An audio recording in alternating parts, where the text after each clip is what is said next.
आप नजर बना के रखिए, तमाम अपडेट्स आपसे लेते रहेंगे। फिलहाल के लिए बहुत शुक्रिया आरजू तमाम जानकारी देने के लिए। चलिए आगे बढ़ते हैं, बात कर लेते हैं बिहार की। बिहार में दूसरे फेज के लिए मतदान आज होना है और कुछ ही देर में मतदान की जो प्रक्रिया है वो शुरू हो जाएगी। 122 विधानसभा सीटों के लिए वोटिंग आज होगी। 1302 उम्मीदवारों की किस्मत आज ईवीएम में कैद होगी और 14 नवंबर को बिहार चुनाव के नतीजे भी आ जाएंगे। तो 122 सीटों के लिए आज मतदान होना है और 1302 उम्मीदवार दूसरे फेज में हैं, जिनकी किस्मत का फैसला आज मतदाता करने वाले हैं। यानी कि आज भी लोगों को उम्मीद है और कि जो पहले फेज में यानी कि जो बम्पर वोटिंग हुई है, ऐसे उम्मीद इस बात की कि आज भी बम्पर वोटिंग हो, यानी कि जो उत्साह जो जोश पहले फेज में मतदाताओं को देखने का मिला था वो दूसरे फेज में भी ऐसा ही जोश बरकरार रहे। और इसे लेकर भी देखिए चुनाव आयोग की तरफ से भी तमाम तैयारियां की गई है, क्योंकि पहले फेज में हमने देखा था कई जगह से ईवीएम बंद होने की शिकायतें सामने आई थी, लाइट नहीं थी मतदान केंद्र में और इसके बाद मतदाताओं को काफी परेशानी भी हुई थी। और सेकेंड फेज में वो तमाम चीजें ना हो, इसे लेकर भी चुनाव आयोग ने पूरी तैयारी कर ली है और कुछ ही देर में यानी कि बस आधे घंटे का समय है और उसके बाद मतदान की जो प्रक्रिया है वो शुरू हो जाएगी। और इसके बाद जो मतदाता हैं, क्योंकि आज उनका दिन है, क्योंकि देखिए ताकत तो तमाम स्टार प्रचारकों ने, बड़े बड़े दिग्गजों ने झोंक दी है और तमाम कोशिशें की गई कि मतदाता को अपने पाले में किया जाए, लेकिन मतदाता आखिर किन मुद्दों के साथ मतदान केंद्र पहुंच रहे हैं ये आज देखना काफी अहम हो जाता है।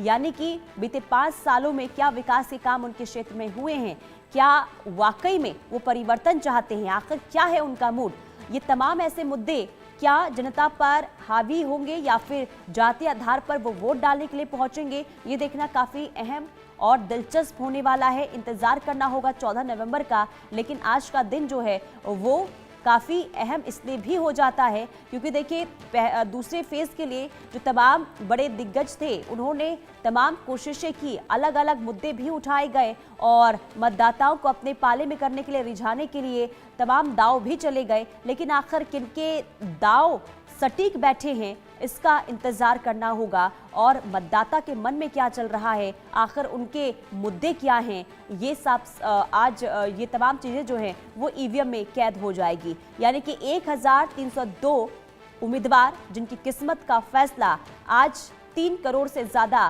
मतदाता करने वाले हैं। शैलेंद्र कुमार मोतिहारी से तमाम जानकारी के साथ जुड़ चुके हैं। शैलेंद्र बताइए क्या तस्वीर आप दिखा रहे हैं, क्योंकि बस और कम समय बच गया है जब मतदान केंद्र पहुंचेंगे मतदाता। देखिए आपसे कुछ देर बाद मतदान शुरू होना है और मोतिहारी का मेन शहर यानी मेन इलाका है, मुख्य रोड है और यहीं पर जो है नवयुवक पुस्तकालय है और इसमें मतदान केंद्र बनाया गया है। मतदान केंद्र के अंदर की स्थिति दिखाते हैं, आखिर मतदान केंद्र में है क्या। चूंकि मतदान केंद्र यहाँ बनाया गया और मतदान केंद्र पर सुविधाएं देने की बात होती है, लेकिन यहाँ की तस्वीर बिल्कुल अलग है। अभी कोई भी बूथ पर आया नहीं, यानी कोई वोटर आया नहीं है और तैयारियों की स्थिति देखिए कि एक छोटा सा पंडाल जो है लगा दिया गया, लेकिन अभी जो चीज़ें हैं वो वैसे पड़ी हुई, यानी इनको सजाया नहीं गया, इनमें कुछ काम नहीं किया गया और चंद कहें मिनट जो है वो बाकी हैं। ये तस्वीर है, यानी तैयारी आधी अधूरी है और उसी तरह से मतदाता भी, अभी कोई भी मतदाता यहाँ नहीं आया है और ये, लेकिन चुनाव के जो मतदान कर्मी हैं वो रेडी हैं, वो अपना काम कर रहे हैं। लेकिन स्थिति यहाँ की देख लीजिए कि जो मतदाताओं को यानी वोटरों को सुविधा देने की बात होती है तो सुविधाओं के नाम पे क्या है, बांस बल्ली अभी उसी तरह से पड़े हुए हैं। तो ये तस्वीर है मुख्य शहर की, यानी बीच बाजार में जो मतदान केंद्र है उसकी आप समझ सकते हैं। जो भी आरओ होंगे, जो भी निर्वाचन के पदाधिकारी होंगे, उनकी ओर से तैयारियां करवाई जाती हैं, चुनाव आयोग की, जिला प्रशासन की ओर से तैयारियां होती हैं, लेकिन सुविधा किस तरह की है यहाँ आप देखिए, कोई सुविधाएं जो हैं वो सुविधा बन नहीं पाई है। और यहाँ पे देखिए ये जो कहें कि यहाँ मोबाइल जमा करने की आपकी जो बात हुई है, मोबाइल के लिए वो लगा दिया गया है और कुछ मिनट बाकी है, यानी कुछ मिनट बाद ही यहाँ मतदान शुरू होगा। अभी मतदान के लिए जो कहीं मतदान कर्मी हैं उन्होंने तैयारियां अपनी पूरी कर ली हैं, लेकिन अभी तक जो है वही मतदान के लिए यानी कि जो वोटर है वो नहीं आया है। वोटिंग की शुरुआत जबकि 7 बजे से शुरू होनी है और शाम 6 बजे तक होनी है।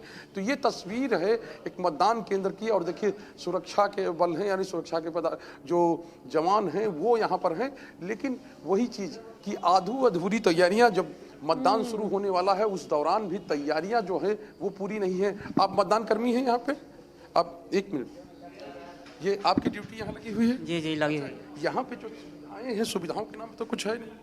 नहीं, सुविधा भीतर था, सब रहने का सब सुविधा था। जो वोट देने आएंगे, वोटिंग देने वाले जिस तरह यहाँ पे पंडाल बना हुआ है। पंडाल के नीचे सब बांस बल्ली वैसे पड़ा हुआ है, कोई न कुर्सी है न कोई व्यवस्था देने की बात होती है कि पानी की व्यवस्था होती है और पानी की व्यवस्था यहाँ पे है सर, पानी की व्यवस्था। और बाहर तो वैसे पड़ा हुआ है। और बाहर के बारे में तो हमको जानकारी नहीं है, लेकिन अंदर जो भी सुविधा है सब हम मॉक पोल वगैरह हो चुका है, जी सब जी तैयारी हो गया है। जी जी अच्छा, मतदान की पूरी तैयारी हो चुकी जी जी बिल्कुल, हम लोग रेडी। मतदान की पूरी तैयारी है, लेकिन सुविधाओं के जो चीजें हमने दिखाई, प्रत्यक्ष को प्रमाण की जो कहें कि प्रत्यक्ष है सामने प्रमाण की क्या जरूरत है। तो ये तस्वीर है, ये जो मेन शहर है यानी मोतिहारी का मेन शहर है, मोतिहारी का जो मेन रोड है वहाँ की बिल्कुल तस्वीर सुरेंद्र। है। और तो आप देखिए समझ सकते हैं आधी अधूरी कि तैयारियां, और कहीं ना कहीं अब ये बताता है कि तैयारी में कहीं ना कहीं देखिए कमी जरूर रही होगी, और ऐसे में देखना यही होगा क्योंकि अभी कुछ भी कहना जल्दबाजी होगी, क्योंकि 7 बजते ही अब देखना होगा कि क्या मतदाता जो है वो मतदान केंद्र पहुंचते हैं और क्या मुद्दे उनके होते हैं। आप बने रहिए। रितेश, गया जी में देखिए आपने बातचीत की मतदाताओं से और जागरूक तो वो नजर आ रहे हैं, क्योंकि आधे घंटे पहले मतदान केंद्र वो पहुंच गए, अलग अलग मुद्दों को लेकर वो मतदान करने के लिए पहुंच रहे हैं। अब गया जी की अगर हम बात करते हैं तो क्या सबसे ज्यादा ऐसे मुद्दे हैं, क्योंकि आप ग्राउंड जीरो पर मौजूद हैं, तो क्या ऐसे मुद्दे हैं जो सबसे ज्यादा हावी रहने वाले हैं इस बार? बिल्कुल, गया जी में भी अगर बात करें तो जिस तरीके से बिहार के अन्य विधानसभा क्षेत्रों में सड़क, बिजली की तो बात अब खैर बेमानी हो जाएगी, क्योंकि बिजली बिहार में 24 घंटा रहती है, लेकिन सड़कों की स्थिति दयनीय है। इसके अलावा नली गली भी जो है वो उसकी स्थिति भी बड़ी खराब है। बरसात में अगर बात करें तो गया पूरा डूब जाता है। इसके अलावा बात करें तो टूरिस्ट प्लेस होने के बावजूद जो टूरिज्म का जो डेवलपमेंट होना चाहिए वो गया में अब तक नहीं हो सका है। हालांकि जो यहाँ से विधायक हैं प्रेम कुमार, वो कई दफे लगभग 7-8 टर्म से वो लगातार विधायक बन रहे हैं।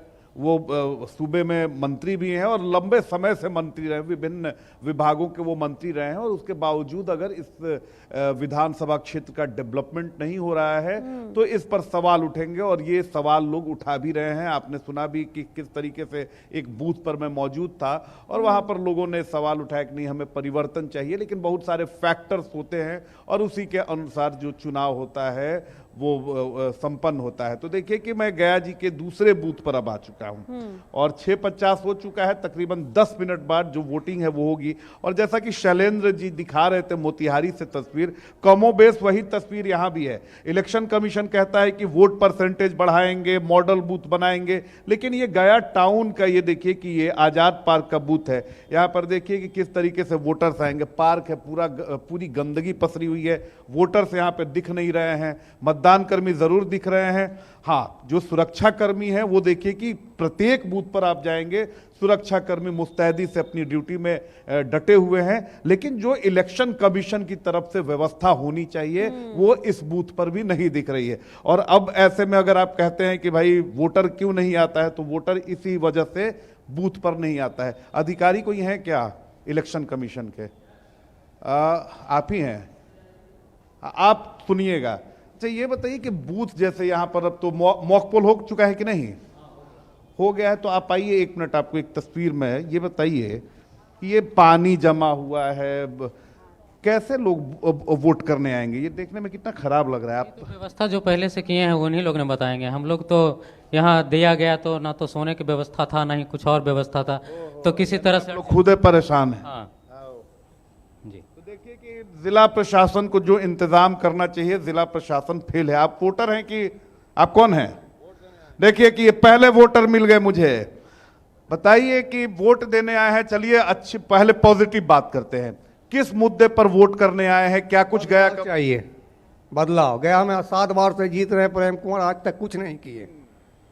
7 बार से जीत कैसे जा रहे हैं? उनकी आबादी संख्या ज्यादा है।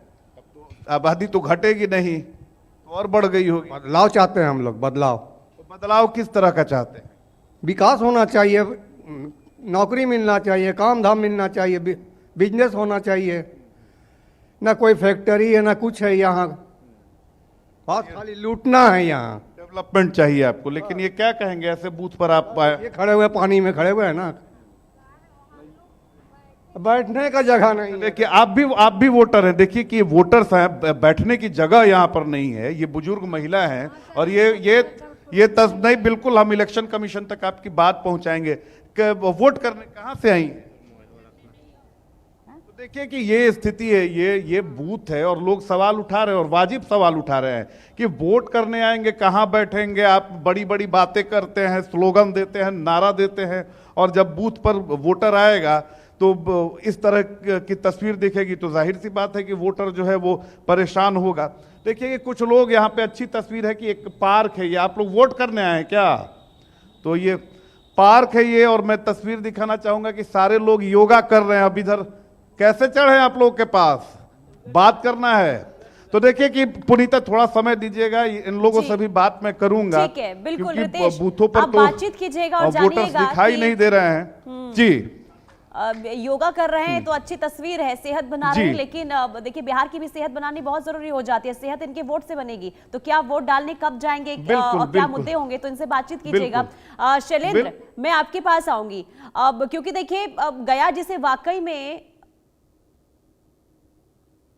योग करने आए हुए हैं यहाँ पे, अब बताइए कि किस आधार पर गया के लोग आज वोट करने वाले हैं? वोट करने जाएंगे ना? जाएंगे। कौन सा मुद्दा क्या होगा? मुद्दा क्या होगा? मुद्दा है आज़ाद पार्क के बारे में कि जाति के नाम पे वोट कीजिएगा? नहीं, जातिवाद पर नहीं, विकास के नाम पर, विकास के नाम पर वोट किया है। अच्छा। हम लोग मोदी जी को वोट देंगे और उनको भारी से भारी मतों से गया से क्षेत्र से जिताने का कोशिश करेंगे। आप किस आधार पर वोट करेंगे? विकास के नाम पर। तो विकास के नाम पर विकास और चाहिए कि विकास को और गति देने के लिए वोट करेंगे? और गति देने के लिए वोट करें, परिवर्तन के लिए। परिवर्तन के लिए। ठीक। तो अलग अलग वोटर्स हैं, यही तो लोकतंत्र की खूबसूरती है कि एक ही जगह सारे लोग मिलकर योगा कर रहे हैं, फ्रेंड भी आपस में, लेकिन मताधिकार पर अलग अलग मत है। आप किस आधार पर वोट करेंगे? विकास के आधार पर देंगे वोट। तो थोड़ा खोल के बताइए ना कि विकास के आधार पर मोदी जी को वोट देंगे। हाँ, यहाँ से प्रेम कुमार के समर्थन में वोट देंगे। आप बताइए आप किस आधार पर वोट करेंगे?